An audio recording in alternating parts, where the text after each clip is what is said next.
Tara, ngayong araw ay samahan niyo ako dahil maagang maaga to ay may order po ako ng seafood boil na request ng customer ko yung timpla na mga ilalagay ko, pati na rin yung mga seafood na gagamitin natin.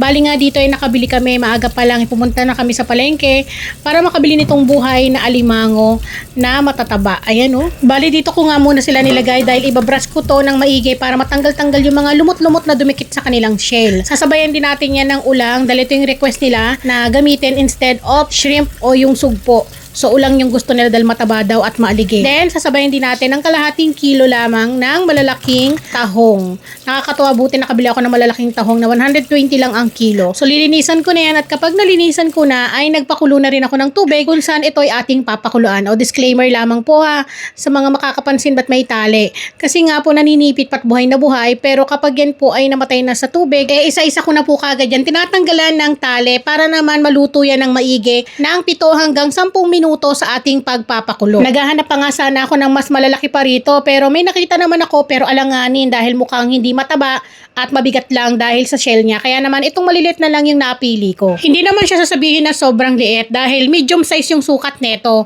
at mabibigat yung bawat piraso. Kaya I'm sure ko talaga na maalig itong aking napili. Then pagkatapos ko ang pakuluan, ay hahanguin ko na to isa-isa at susundan naman natin dyan ng paglalagay ng ating tahong. Napapakuluan lang din natin ng ilang minuto.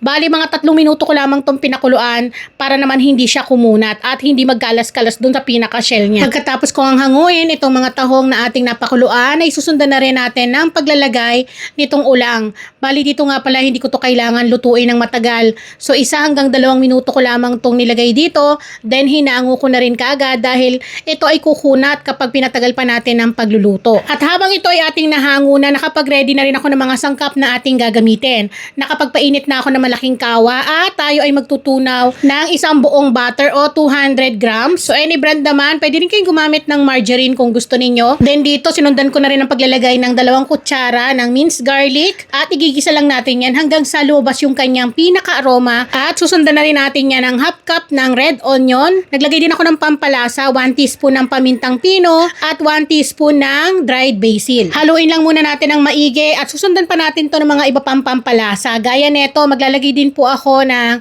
tomato paste, mga 3 tablespoon ng tomato paste. Then maglalagay din tayo dito ng 1/4 cup ng oyster sauce para may palo ng manamis-namis na timpla at lalong mas malasa nakakapit sa ating seafood. Then mix lang po natin ang maigi. At kung mapapansin nyo nga po pala, wala tayo ditong niluto na corn at kamote o kaya patatas dahil hindi yun bet ng ating customer. Ang gusto lang nila, ang request lang nila ay sausage yung ilagay natin. So kung ano yung request ng ating customer, yun ang sinusunod namin. Nag-iiba lang talaga sa presyo. Then dito nga para sa pampatamis, naglagay tayo ng lemon lime soda. Sinundan ko na rin ang paglalagay ng oregano, 1 teaspoon. Thyme, naglagay din po ako niyan ng mga 1 teaspoon lang din.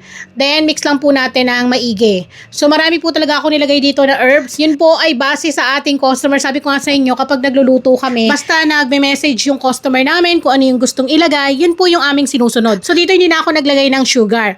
Then dito nga nilagay na natin or iluluto na natin dito yung sausage na 3 piraso lang yung ating nilagay dito at hiniwa ko lang ng ganyan kalalaki. Then sasabayin ko na rin dito ng paglalagay na mga half tablespoon ng asin, pampalasa. Then mix lang ulit natin ng maigi. So madali lang naman itong maluto itong sausage. Pagkalipas niyan, pwede na natin ilagay dito yung ating napakuluan na seafood. So kapag nilagay niyo na to mga manay, ilang minuto lang naman ang pagluto dito. Dahil nga napakuluan na tong mga to, hindi na siya ganoon katagalan. At dahil nga mas gusto ng aming customer na hindi daw masarsa o masabaw, yung pinakasos niya ay gusto daw nila ay yung kapit na kapit or paiga yung pagkakaluto sa seafood boil daw nila. Kaya naman lulutuin ko lamang to ng mga ilang minuto lang, mga 3 to 4 minutes lang. Then pag okay na, ay pwede na natin tong ilagay sa ating lagayan. So ito nga okay na po at naiga na rin yung pinaka-sauce niya. Grabe, yung sauce pa lang neto.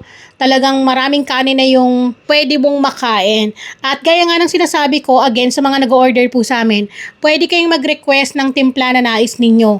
Kapag gusto nila yung version ko, yun po yung ginagawa ko. Pero pag may mga request yung mga customer namin, base sa timpla na gusto nila, yun din po yung sinusunod namin. Yun nga lang po, kapag yung customer namin yung nasusunod sa timpla at mga sangkap na ilalagay, nag-iiba po yung presyo ng order. Gaya neto na walang corn, walang patatas, walang kamote. So, more on talaga seafood yung nilagay natin, mas marami, mas siksik.